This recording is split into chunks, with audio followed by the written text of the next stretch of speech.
বেলটা বাজার পরে এরকম একটি কাজ যেটি মানে এমন কিছু নয় যে হয়তো মানুষ বলবে যে এটা কি আমরা জানি না, নিশ্চয়ই জানেন, কিন্তু মানেন কি জীবনে? এক্স্যাক্টলি। তবে এটা বলা যেতে পারে যে ছবিটি দেখলে বুঝতে পারা যাবে এর ভেতরে আরো অনেক, মানে একটা গল্পের ভেতরে বেশ ২-৩টে গল্প লুকোনো আছে।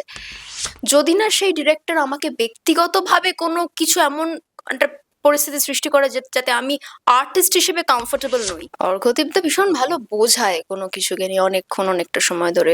ইনফ্যাক্ট হোয়াটসঅ্যাপেও বড়, বড় লম্বা, এবং লম্বা প্রচন্ড প্রফেশনালিজম। প্রফেশনাল। কিন্তু আমি একটা বিশাল দামি জুতো পরে যখন গাড়ি থেকে নামলাম, তখন আমি মানুষের সেই ভাবনাটায় আরো উৎসাহ দিলাম যে, "দেখো আমি ফার্স্ট সিরিয়াল পেয়েই এই জায়গায় চলে গেছি, মানে আমি কি?" বহু প্রতীক্ষার পর রিলিজ হয়ে গেল অর্ঘদীপ ব্যানার্জির আরো একটি স্বল্প দৈর্ঘ্যের ছবি বেলটা বাজার পর। তবে আজকে রয়েছে আমাদের সঙ্গে একান্ত সাক্ষাৎ করে সেই ছবির একেবারেই লিড ক্যারেক্টার। তো প্রথমেই স্বাগত জনতার কণ্ঠের পর্দায়। Thank you. তো প্রচুর শর্ট ফিল্ম করেছো। অর্ঘদীপ ব্যানার্জির এই ডিরেকশনের এই ছবিটা অল ওভার তুমি কি বলবে ছবিটা প্রসঙ্গে? প্রথমত আমি কনসেপ্টটা শুনেছিলাম ১ম ছবিটি, মানে আমার শর্ট ফিল্মের হাতেখড়ি অর্ঘ্যদীপ ব্যানার্জির হাত ধরে আরকি। সেটি রিলিজ হয় পরে, তার আগে আমার আর কয়েকটা কাজ হয়ে যায়। কিন্তু এর আগের যে ছবিটি 'ভার্জিন' বলে, সেই ছবিটির জন্য সেটার প্রেপের সময়ই আমাদের ১ম দেখা হয়, কথা হয় এবং সেই সূত্রেই আলাপ। তো 'ভার্জিনের' মানে সাফল্যের পর, মানুষের খুব ভালো রিঅ্যাকশনের পর এবং অ্যাওয়ার্ডস এর পর আমাদের এই ছবিটা নিয়ে কথা হতে থাকে। তো ঠিক আগের ছবিটিও যেরকম একটা সামাজিক প্রেক্ষাপটের উপর, ভীষণ গুরুত্বপূর্ণ সামাজিক প্রেক্ষাপটের উপর ছিল, এটিরও, যেটা মানুষ হয়তো ট্রেলারে দেখলেই বুঝতে পারবেন, অত্যন্ত গুরুত্বপূর্ণ একটা বিষয় মেন্টাল হেলথ, যেটা মানে এই মুহূর্তে সবাই কথাটাকে যত বেশি মানে বাহুল্যের সঙ্গে ব্যবহার করে, কথাটার Exactly. মানেটাতে ততটা গুরুত্ব দেয় কিনা সে বিষয়ে যথেষ্ট সন্দিহান আমরা প্রত্যেকেই। স্পেশালি জেন জি আমরা যেটাকে কোট Exactly. আনকোট বলি, সেই নতুন প্রজন্মের মানুষের কিছু ক্ষেত্রে তাদের হয়তো সত্যি কিছু, কিছু ফ্লজ আছে। কিন্তু ওভারঅল আমরা তাদের সমস্ত মানসিক স্বাস্থ্যটাকেই যেভাবে we try to brush it under the carpet, সেইটা থেকে কি, কি তার ফল হতে পারে। এবং সোশ্যাল মিডিয়া, তাতে অনেক রকম ইনফরমেশন, অনেক রকম তথ্য। যদি কোনো মানুষের কোনো বিপদ-আপদ ঘটে, কোনো ব্যক্তিগত তথ্যের কিছু অপলাপ ঘটে, তো তার মানসিক মানসিক স্বাস্থ্য কোথায় গিয়ে দাঁড়াবে? এই প্রশ্নচিহ্নগুলো নিয়ে এই ছবিটা বেলটা বাজার পর আসছে। একেবারে একজন মানে নতুন প্রজন্মের একজন ডিরেক্টর, তার ছবিতে এরকম ভাবনা। এখন অনেকেই ভাবে যে নতুন প্রজন্মের ডিরেক্টর মানে একটা অন্যরকম গল্প তৈরি করবে, কিন্তু এই যে সামাজিক প্রেক্ষাপট থেকে তুলে ধরেছে, এটা একটা নতুন প্রজন্ম ডিরেক্টরের কাছে একজন আর্টিস্ট হিসেবে তোমার কি মনে হয় খুব অত্যন্ত একটা চ্যালেঞ্জ? কিছু, কিছু জিনিস তো মানে প্রজন্ম ভিত্তিক নয়। যেরকম মানসিক স্বাস্থ্যের বিষয়টা যেটা আমি বললাম, সেটা আমি কেন নতুন প্রজন্মের ক্ষেত্রে হাইলাইট করলাম? কেননা this is the first generation who is coming up, speaking up about it. এর আগেও সেম প্রবলেমস মানুষ ফেস করেছে। হয়তো মানুষ অত বেশি জানতে পারেনি। কিন্তু সেক্ষেত্রে একেবারেই আমার মনে হয় নতুন পরিচালকের ক্ষেত্রে চ্যালেঞ্জেস গুলো একটু বেশি থাকে। কিন্তু আমি কখনো মানে অ্যাজ অ্যান আর্টিস্ট বা আমি যদি দর্শকের দিক থেকেও দেখি, অর্ঘদীপ বন্দ্যোপাধ্যায়ের কাজকে কোনো স্পেসিফিক প্রজন্মের কাজ হিসেবে ক্যাটেগরাইজ করি না। আমার মনে হয় খুব অ্যাসপায়ারিং ডিরেক্টর এবং সমাজের কিছু, কিছু ক্ষেত্রে তিনি খুব দায়বদ্ধ এবং খুব অনেস্টলি দায়বদ্ধ। আমার মনে হয় শুধু আমি একটা কাজ দেখাবো সেটার কারণে নয়। কিছু, কিছু কথা তিনি বলতে চান বলে, সেটা ভার্জিনের ক্ষেত্রে আমি দেখেছি। সেটা বেলটা বাজার পরের স্ক্রিপ্ট পড়ার সময়ও আমি লক্ষ্য করেছি। তবে হ্যাঁ, হয়তো নতুন প্রজন্মের বলে নতুন প্রজন্মের ছেলে-মেয়েদের মানুষের কথাটা খুব ডিরেক্টলি উনি পেশ করেছেন এই ছবিতে। ভার্জিন একটা বিরাট সাফল্য আমরা দেখেছি, তারপরেও বেলটা বাজার পর কতটা আশাবাদী? খুবই আশাবাদী, খুবই এক্সাইটেড। আশাবাদী মানে এক ক্ষেত্রে তো নিশ্চিত যে মানুষ তো রিলেট করবেনই। এ নিয়ে কাজ যে এর আগে হয়নি বাংলায় এমন নয়। কিন্তু কিছু, কিছু জিনিস থাকে যেগুলো বারবার হওয়া প্রয়োজন বা বারবার বলা, মানুষকে হ্যামার করা প্রয়োজন। তো বেলটা বাজার পরেও এরকম একটি কাজ যেটি মানে এমন কিছু নয় যে হয়তো মানুষ বলবে যে এটা কি আমরা জানি না? নিশ্চয়ই জানেন, কিন্তু মানেন কি জীবনে? এক্স্যাক্টলি। তাই জন্য আরেকবার হ্যামার করা, যাতে করে এটা মনে করিয়ে দেওয়া যায় যে আমরা যেন এই কথাটা ভুলে না যাই। যেন আমাদের কনস্ট্যান্টলি মাথায় থাকে যে আমাদের কোনো কৃতকর্ম আরেকজন মানুষকে কিভাবে এফেক্ট করতে পারে। আচ্ছা, একটা অন্যরকম প্রশ্ন। এই যে বেলটা বাজার পর তোমার জীবনে কি এমন ঘটেছে বেলটা বাজার পর অন্য একটা জিনিসের পরিবর্তন বা এরকম কোনো বিস্ময়কর ঘটনা ঘটেছে তোমার জীবনে পার্সোনালি? মানে লিটারালি কোনো বেল বাজার পর? এক্স্যাক্টলি। লিটারালি কোনো বেল বাজার পর হ্যাঁ, মানে এটা তো মানুষের জীবনে এরকম এপিফেনিক বেল বাজতেই থাকে। কোনো না কোনো সময় কখনো না কখনো হ্যাঁ, এরকম মোড় ঘুরিয়ে দেওয়া বেল বেজেছে। আবার একেক সময় ফলসও খেয়েছি। মানে মনে হয়েছে যে বেল বেজেছে তারপর দেখেছি যে মানে না। এটাই তো জীবন, আপস অ্যান্ড ডাউন। না, লাইফ ইজ অল অ্যাবাউট বেল বাজা আই থিংক আরকি। তো ধরো এই নতুন প্রজন্মের ডিরেক্টর অ্যাজ আ আর্টিস্ট হিসেবে তুমি তার ছবির পরিচালনার দিক থেকে ডিরেক্টরকে কত মার্কস দেবে? আই থিংক মানে এটা খুবই মানে আমার পক্ষে মার্কস দেওয়া খুব মুশকিল। কেননা যদি তাও আমি একটা নিউট্রাল জায়গায় দাঁড়িয়ে থাকতাম হয়তো তাও আমি বলতে পারতাম অবজেক্টিভলি। কিন্তু যেহেতু মানে আমি ইনভলভ ছিলাম আমার মনে হয় মানে আমার কো অ্যাক্ট্রেস যিনি প্রিয়াঙ্কা তারও হুম। বোধহয় সেম প্রবলেম হবে। মানে being involve with a work so much যে মানে শুধু অর্ঘদীপদা বলে না, অর্ঘদীপদা, প্রিয়াঙ্কা, বাকি এন্টায়ার ইউনিট, কাস্ট ক্রিউ কাউকেই আমি মার্কস দেওয়ার জায়গায় নেই। কেননা প্রত্যেকে এত পরিবারের মতো কাজ করেছি যে ওই বায়াসটাকে রিমুভ করে অবজেক্টিভলি এ না কতটা কমিটেড এরকম দেখাটা খুব মুশকিল। তবে হ্যাঁ, if I try hard and keep myself objective R objectively যদি আমি জাজ করে বলি আমার মনে হয় যে মার্কস কাটার কোনো জায়গা রাখেনি অর্ঘদীপদা আলাদা করে আর এটাই কি। ওদের সবচেয়ে বড় পাওয়া।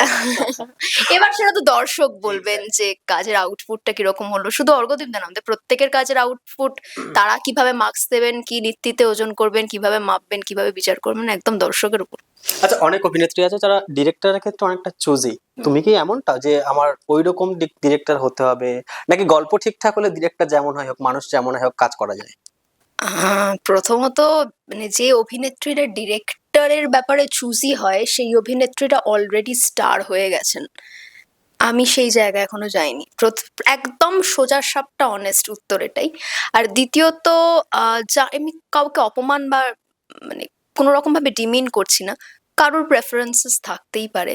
কিন্তু আমার মনে হয় একজন অভিনেত্রী তখনই সর্বার্থে একজন পেশাদার অভিনেত্রী হন যদি তিনি মানে অভিনেতা বা অভিনেত্রী হন যদি তিনি একজন পরিচালকের কাজ, অবশ্যই তার ব্যবহার, এই সমস্তর ওপর বিচার করেই কাজটা করেন। কোনো পার্সোনাল বায়াসের জায়গা থেকে নয়। যদি না সেই ডিরেক্টর আমাকে ব্যক্তিগতভাবে কোনো কিছু এমন একটা পরিস্থিতি সৃষ্টি করে যাতে আমি আর্টিস্ট হিসেবে কমফোর্টেবল নই, যদি সেটা তিনি না করেন তাহলে তিনি আমার কাছের কেউ নাকি তিনি আমার মেসোমশাইয়ের খুড়তুতো ভাই, নাকি তার সঙ্গে আমার কোনোদিন কোনো চুল ছেঁড়াছিঁড়ি ঝগড়া হয়েছে?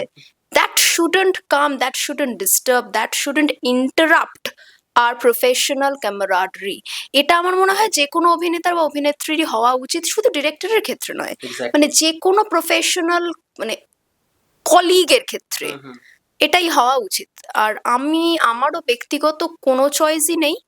আমার স্ক্রিপ্টটা প্রধান চয়েস থাকে। বাহ। যদি আমাকে স্ক্রিপ্টটা টানে এবং আমার যদি মনে হয় যে এইরকম একটা স্ক্রিপ্টের ফিল্ম যদি আমি অডিয়েন্স হিসেবে দেখতাম, আমি তাহলে চ্যানেলটা ঘোরাতাম না বা পজ করতাম না বা স্ক্রোল ডাউন করতাম না। যদি আমার মনে হয় এরকম একটা স্ক্রিপ্ট তখন আমি সেটাতে কাজ করি।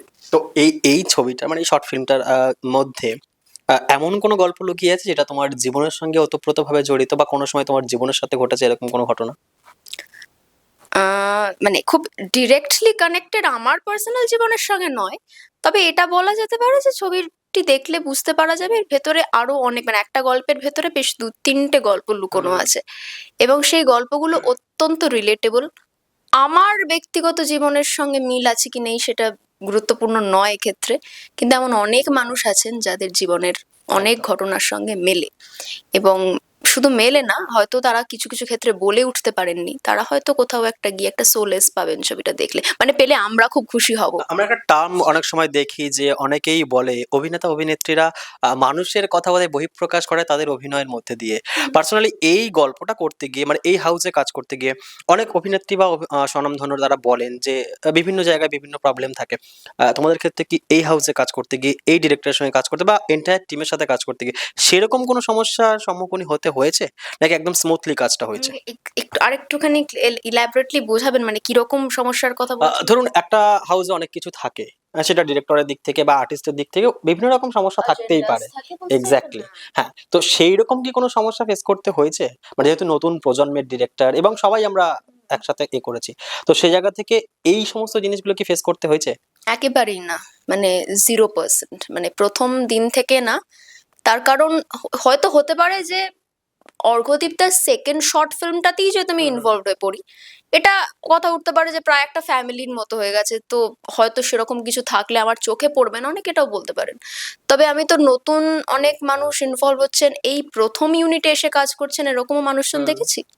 সেই রকম কোনো সিচুয়েশন আমি তো অন্তত না নিজে এক্সপিরিয়েন্স করেছি, না কাউকে সেটা এক্সপিরিয়েন্স করতে দেখেছি। একটু আগে তুমি একটা কথা খুব সুন্দর বললে, সেটা খুব ভালো লাগলো। আমি তো স্টার নই, ওই চুজির ব্যাপারটা। কিন্তু অলরেডি তুমি যে স্টার, সেটা তোমার কাজে বহিঃপ্রকাশ হয়েছে।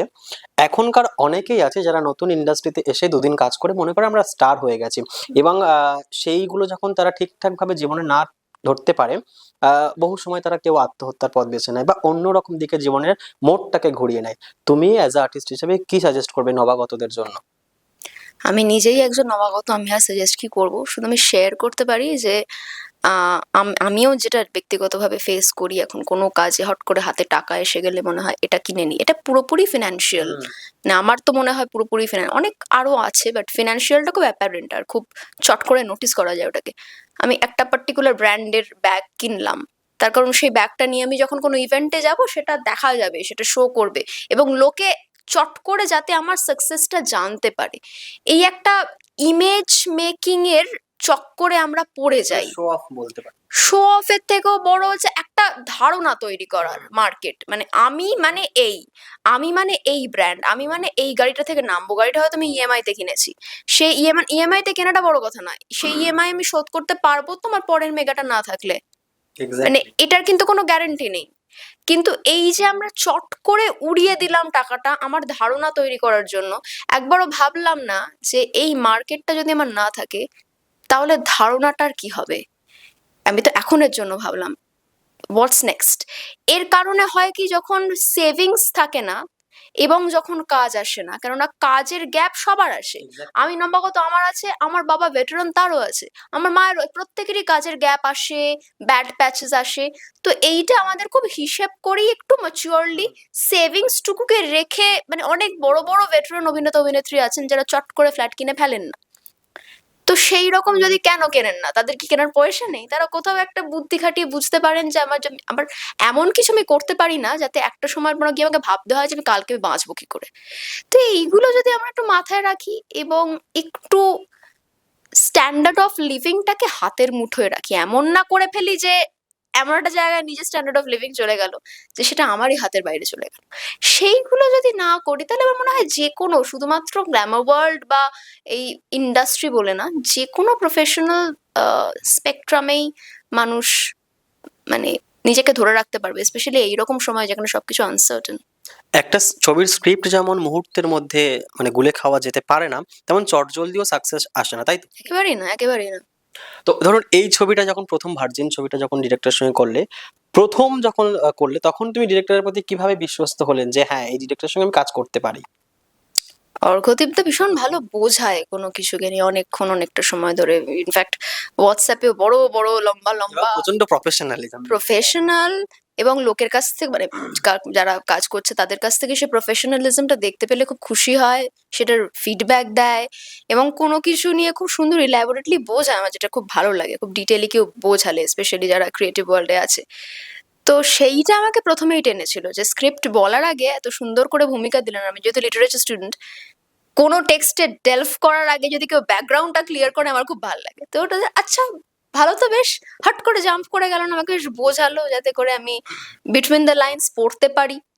যেটা এইটাই ফার্স্ট ছিল, যে মনে হয়েছিল যে apart from the script itself was very intriguing, but apart from the script, the way the script was presented by Arkadeep da, ওটা আমাকে খুব মানে ইন্ট্রিগ করেছিল এই প্রথমে। ডিরেক্টরের সঙ্গে তোমার এটা কত, দ্বিতীয়তম ছবি? হ্যাঁ, তো দ্বিতীয়। প্রথম ছবি আর দ্বিতীয় ছবির মধ্যে কতটা ফারাক দেখলে?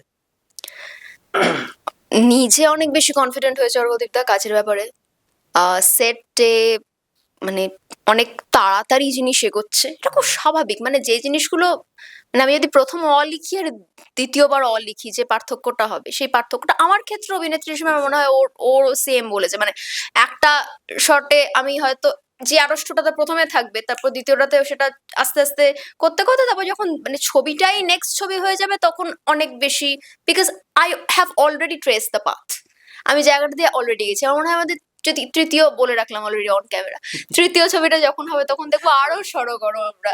তো এইরকমই ম্যাচুরিটি আমাদের বেড়েছে, র‍্যাপো আমাদের ক্যামেরাডারি অনেক বেড়েছে, আর কাজটা অনেক মানে আগেরটার থেকে আরো অনেক বেশি যেন মনে হচ্ছে স্মুথলি করতে পারছি এরকম। বাদ বাকি অনেস্টি, ডিটারমিনেশন, প্যাশন সেগুলো আগেরটাতেও যতধিক ছিল, তো মনে তো হয়েছে এটাতেও ততধিক আমরা রাখতে পেরেছি। আচ্ছা, অনেকেই ভাবে বোধহয় আর্টিস্ট মানে সেলিব্রিটি মানে রূপলী পর্দার মানুষ বলে তাদের বোধহয় জীবনটা একদমই আলাদা। তোমার কি মনে হয় যে সত্যি না আর ৫ টা মানুষের মতন তোমাদেরও সেই রকম জীবনযাপন বা ফিল্ডটা আলাদা? আমার মনে হয় যে এই উত্তরটা ঠিক আগের উত্তরটার সঙ্গে খুব কানেক্টেড, যেটা আমি বললাম। এই যে মানুষজন সেটা ভাবে বলেই সেই মোহে পড়ে গিয়ে ব্যাপারটা দুদিকেরই। মানুষ এমনটা ভাবে এবং যারা কাজটা করেন তাদের মধ্যে একাংশ মানুষের এই ভাবনাটায় তোল্লাই দিতে চান বলেই মানুষের ভাবনাটা আরো বাড়ে। এই যেটা আমি আগে বললাম, এই ধারণা তৈরি করে রাখা। আমার ব্যাংক ব্যালেন্স কি সেটা আমি জানি। কিন্তু আমি একটা বিশাল দামি জুতো পরে যখন গাড়ি থেকে নামলাম, তখন আমি মানুষের সেই ভাবনাটায় আরো উৎসাহ দিলাম যে দেখো আমি ফার্স্ট সিরিয়াল পেয়েই এই জায়গায় চলে গেছি, মানে আমি কি। তো এইটা দুদিকেরই কমানো দরকার আমার মনে হয়। তো পুরো ব্যাপারটাই সাপ্লাই অ্যান্ড ডিমান্ডের। সাপ্লাই কমলে ডিমান্ড অটোমেটিক্যালি কমবে। যদি মানুষ যারা এই ফিল্ডে কাজ করছেন তারা যদি বলে হ্যাঁ ভাই আমরা উবারে যাতায়াত করি, আমাদের মানে ফ্যামিলি মেম্বার পিছু একটা করে গাড়ি থাকে না, আজকে এ কাজে গেলে অমুকজন গাড়ি পায় না তখন তাকে ক্যাবই নিতে হয়, বা আমরা সেভ করার জন্য মানে ক্যাবের বাইকেও চলে যেতে পারি, বা মেট্রো নিতে পারি, বাসে যেতে পারি, আমাদেরও জুতো ছেড়ে।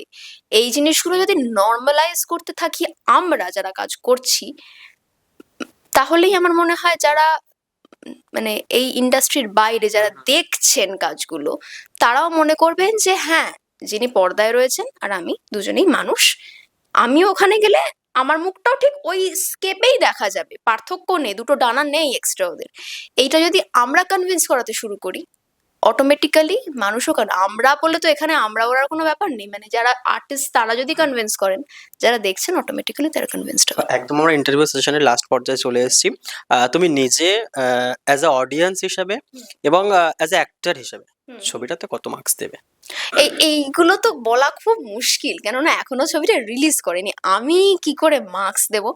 তবে মার্কসের কথা যদি আমি না বলি, মার্কসের কথা না বলে মানে পুরোটা দর্শকের ওপর মার্কসের বিষয়টা ছেড়ে দিয়ে, আমি যখন ছবিটা মানে যখন মনিটরে দেখেছি বা যখন স্ক্রিনিং হয়েছে তখন যখন দেখেছি, আমি নিজে জেনেছি পুরো, তো জানা পুরো স্ক্রিপ্টটা, তাও আমি যখন শুরুর সিনটা দেখলাম আমার মনে হলো যে আমি এন্ড অব্দি দেখি, ওকে। এবং একটা অবজেক্টিভ মাইন্ড নিয়ে, মানে আমি করছি বা প্রিয়াঙ্কা করছে বা সেটা আমি একটা সময়ের পর ভুলে গিয়েছিলাম, আমাদের গল্পটাই আমি দেখি যে এবার কোন দিকে বিষয়টা যাচ্ছে। তো আমার মনে হয় দর্শকেরও সেই ফিলিংটাই হবে। এবং শেষ যখন হয় ওটা একটা একটা খোলা থ্রেড, যেটা আমরা ওপেন এন্ড বলি, একটা খোলা দরজা থাকে। মানে এবার সেই দরজাটার বাইরে কি দেখবেন সেটা দর্শক নিজেরা ডিসাইড করবেন আর কি। সবকিছু ওরকম গিলিয়ে দেওয়ার কোনো অ্যাপ্রোচ রাখা হয়নি। কিছু কিছু এক্সপ্লেনেশন দর্শক নিজেরা নিজেদের মতন করে ভাবতেও পারবেন। আমার মনে হয় মানুষ এই ফ্রিডমটা খুব পছন্দ করে। সবকিছু গিলিয়ে দিও না, আমি ভেবে নেব। হ্যাঁ, ওই শেষে একটা ওরকম ওপেন এন্ড থেকে যায়, যেটা আবার শেষ হইল না শেষের মতো, যে এবার আপনি ভেবে নিন এটা কি ছিল। সেটা কি সেটা তো মানুষ দেখলে বুঝতে পারবেন। তবে আমার মনে হয় এই একটা ইন্টারেস্ট, একটা রিভেটিং কিছু, যেটা মনে করে ফার্স্ট সিন দেখলে আচ্ছা আচ্ছা দেখি তো কি হবে, এবং একটা এমন কিছু যেটা শেষ হওয়ার পর একটা রেশ রয়ে যায় যে আচ্ছা এমনও হতে পারে না, এইরকম একটা বিষয়। দেখুন, এটা থ্রিলারে এর থেকে তো বেশি কিছু বলা যায় না, তাহলে ফট করে আবার কোন স্পয়লার ফয়লার মুখ থেকে বেরিয়ে যাবে। তাই জন্য এইগুলোর জন্য দর্শক দেখুন, এবং এইটা কারণে দর্শক দেখতে বসলে আমার মনে হয় তারা রিগ্রেট করবেন না। আরেকটা মজার ব্যাপার, এই ছবিটাতে ডিরেক্টর নিজে প্রোডিউসার। একটা ছবি করতে অনেক মেহনত, অনেকটা ফাইন্যান্সিয়ালি সাপোর্ট লাগে। তো সে জায়গা থেকে তুমি কি বলবে? এটা খুবই সাহসী পদক্ষেপ এবং একটা খুব কি বলবো প্যাশনের পদক্ষেপ। মানে নিজের যদি অদম্য ইচ্ছে আকাঙ্ক্ষা না থাকে যে মানুষ এই বক্তব্যগুলো জানুক, মানুষ ছবিটা দেখুক, তাহলে তো চট করে এই স্টেপটা নেওয়া যায় না। And that too being a newcomer, মানে এখনো অর্ঘদীপদা কাজ করছে সবে সবে, সেখানে দাঁড়িয়ে আমি প্রডিউস করব, এইটা একেবারেই তার মানে তার কতখানি তিনি কমিটেড ছবিটার প্রতি, এটা নিদর্শন। বাহ! একেবারে শেষ দর্শকদের উদ্দেশ্যে কি বলবেন ফাইনালি IKSFF এর ইউটিউব চ্যানেলে ছবিটা হবে। কি বলবেন? IKSFF এর ইউটিউব চ্যানেলে মুক্তি পেতে চলেছে বেলটা বাজার পর। আগামী ১৯ তারিখ ১৯শে ডিসেম্বর মুক্তি পাচ্ছে। ওই যেটা আমি এক্ষুনি বললাম যে গল্পটির মানে যেটি বক্তব্য সেটি আপনি এর আগে শোনেননি এমনটি নয়। কিন্তু হয়তো অনেক সময় আমরা অনেক শোনা জিনিসও রেজিস্টার করে রাখি না মনে। ভুলে যাই বা অতটা গুরুত্ব দিই না। তাই একটু মনে করিয়ে দেওয়া যে এই বিষয়টা কিন্তু খুবই গুরুত্বপূর্ণ। আর ওই একটা ওপেন এন্ড আছে। ছবির শেষে ওই একটা খোলা দরজা। যার পেছনে কি আছে সেটা ওই দরজার বেলটা বাজলেই বোঝা যাবে বাহ! আরকি। আ ছবিটা দেখুন, আমাদের সবার কাজ দেখুন এবং এই যে আমাকে মার্কস দিতে বলা হচ্ছে এগুলো তো আমার কাজ না, এগুলো আপনাদের কাজ। আপনারা যেভাবে জাজ করবেন, যেভাবে অ্যাকসেপ্ট করবেন পুরোটাই আপনাদের উপর জনতা জনার্দন। তো thank you so much. Thank তিনি একেবারে যেমনটা বললেন তিনি নবাগত একেবারেই নয়। কারণ তার কাজের বহিঃপ্রকাশ পেয়ে গেছেন এবং তার কথা বুঝতে পারছেন। এরকম খবরের জন্য আপনার চোখ থাকুক জনতার কণ্ঠের পর্দায়। ক্যামেরায় সত্যদীপ সিং এর সাথে শানু দাসের রিপোর্ট, জনতার কণ্ঠ। চোখ রাখে খবরে।